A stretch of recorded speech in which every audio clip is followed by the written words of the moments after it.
राम राम राम राम राम राम राम राम राम नारायण नारायण। संबंध। जिस अवस्था में पूर्णता प्राप्त होती है उस अवस्था का आगे के 20वें श्लोक में स्पष्ट वर्णन करते हैं। यत्र परमते चेतं निरुद्धं योग सेवया यत्र चैवात्मनात्मानं पश्यन् आत्मनि तुष्यति। योग का सेवन करने से जिस अवस्था में निरुद्ध चित्त उपराम हो जाता है तथा जिस अवस्था में स्वयं अपने आप से अपने आप को देखता हुआ अपने आप में संतुष्ट हो जाता है। व्याख्या। यत्रोपरमते चित्तम निरुद्धम योग सेवया यत्र चैवात्मनात्मानं पश्यन्नात्मनि तुष्यति। ध्यान योग में पहले मन को केवल स्वरूप में ही लगाना है, यह धारणा होती है। ऐसी धारणा होने के बाद स्वरूप के सिवाय दूसरी कोई वृत्ति पैदा हो भी जाए तो उसकी उपेक्षा करके उसे हटा देने और चित्त को केवल स्वरूप में ही लगाने से जब मन का प्रवाह केवल स्वरूप में ही लग जाता है तब उसको ध्यान कहते हैं। ध्यान के समय ध्याता, ध्यान और ध्येय यह त्रिपुटी रहती है, अर्थात साधक ध्यान के समय अपने को ध्याता मानता है, यानी ध्यान करने वाला मानता है। स्वरूप में तद्रूप होने वाली वृत्ति को ध्यान मानता है और साध्य रूप स्वरूप को ध्येय मानता है। तात्पर्य है कि जब तक इन तीनों का अलग अलग ज्ञान रहता है तब तक वह ध्यान कहलाता है। ध्यान में ध्येय की मुख्यता होने के कारण साधक पहले अपने में ध्यातापना भूल जाता है, फिर ध्यान की वृत्ति भी भूल जाता है, अंत में केवल ध्येय ही जागृत रहता है। इसको समाधि कहते हैं। यह संप्रज्ञात समाधि है जो चित्त की एकाग्र अवस्था में होती है। इस समाधि के दीर्घ काल के अभ्यास से फिर असंप्रज्ञात समाधि होती है। इन दोनों समाधियों में भेद यह है कि जब तक ध्येय का नाम और नाम नामी का संबंध ये तीनों चीजें रहती हैं तब तक वह संप्रज्ञात समाधि होती है। इसी को चित्त की एकाग्र अवस्था कहते हैं। परंतु जब नाम की स्मृति न रहकर केवल नामी यानी ध्येय रह जाता है तब वह असंप्रज्ञात समाधि होती है। इसी को चित्त की निरुद्ध अवस्था कहते हैं। निरुद्ध अवस्था की समाधि दो तरह की होती है, सबीज और निर्बीज। जिसमें संसार की सूक्ष्म वासना रहती है वह सबीज समाधि कहलाती है। सूक्ष्म वासना के कारण सबीज समाधि में सिद्धियां प्रकट हो जाती हैं।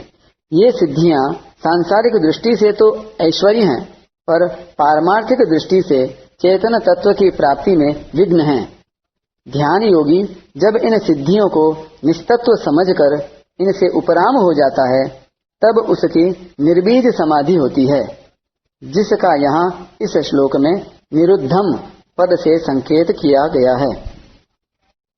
ध्यान में संसार के संबंध से विमुख होने पर एक शांति, एक सुख मिलता है जो कि संसार का संबंध रहने पर कभी नहीं मिलता।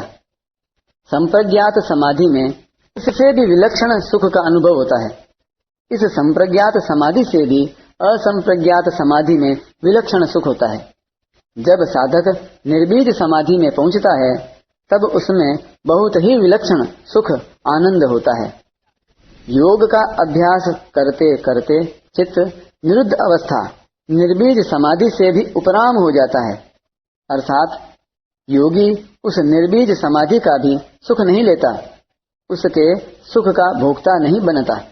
उस समय वह अपने स्वरूप में अपने आप का अनुभव करता हुआ अपने आप में संतुष्ट होता है।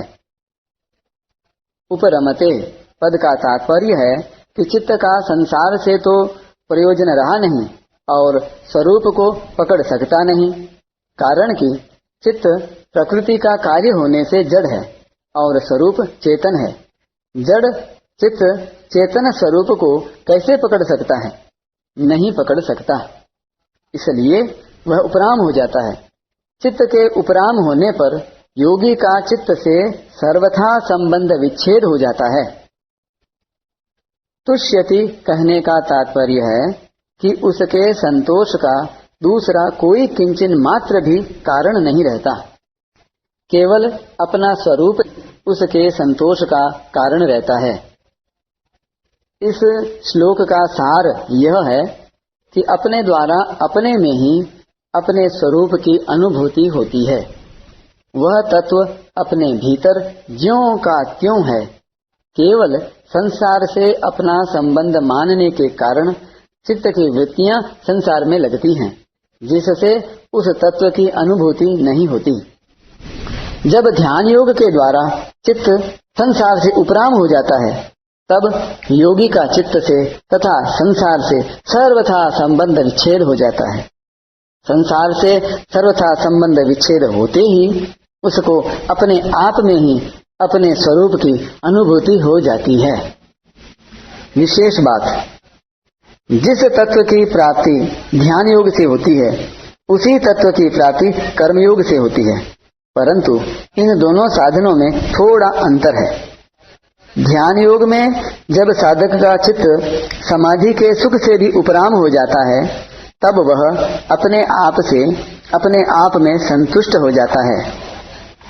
कर्मयोग में जब साधक मनोगत संपूर्ण कामनाओं का सर्वथा त्याग कर देता है, तब वह अपने आप से अपने आप में संतुष्ट होता है। ध्यान योग में अपने स्वरूप में मन लगने से जब मन स्वरूप में तदाकार हो जाता है, तब समाधि लगती है। उस समाधि से भी जब मन उपराम हो जाता है, तब योगी का चित्त से संबंध विच्छेद हो जाता है और वह अपने आप में संतुष्ट हो जाता है। कर्मयोग में मन, बुद्धि, इंद्रियां, शरीर आदि पदार्थों का और संपूर्ण क्रियाओं का प्रवाह केवल दूसरों के हित की तरफ हो जाता है। तब मनोगत संपूर्ण कामनाएं छूट जाती हैं। कामनाओं का त्याग होते ही मन से संबंध विच्छेद हो जाता है और वह अपने आप में संतुष्ट हो जाता है। परिशिष्ट भाव, मन आत्मा में नहीं लगता, प्रत्युत उपराम हो जाता है। कारण कि मन की जाति अलग है और आत्मा की जाति अलग है। मन अपरा प्रकृति है, जड़ है, और आत्मा परा प्रकृति है, चेतन है। इसलिए आत्मा ही आत्मा में लगती है। आत्मनात्मानं पश्यन् आत्मनि तुष्यति। अपने आप में अपने आप को देखने का तात्पर्य है कि आत्म तत्व पर संवेद्य नहीं है, प्रत्युत स्वसंवेद्य है। मन से जो चिंतन किया जाता है वह मन के विषय अनात्मा का ही चिंतन होता है, परमात्मा का नहीं। बुद्धि से जो निश्चय किया जाता है वह बुद्धि के विषय का ही निश्चय होता है, परमात्मा का नहीं।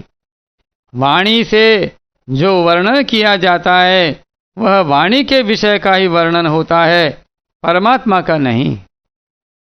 तात्पर्य है कि मन, बुद्धि, वाणी से प्रकृति के कार्य का अनात्मा का ही चिंतन, निश्चय तथा वर्णन किया जाता है, परंतु परमात्मा की प्राप्ति मन, बुद्धि, वाणी से सर्वथा विमुख संबंध विच्छेद होने पर ही होती है।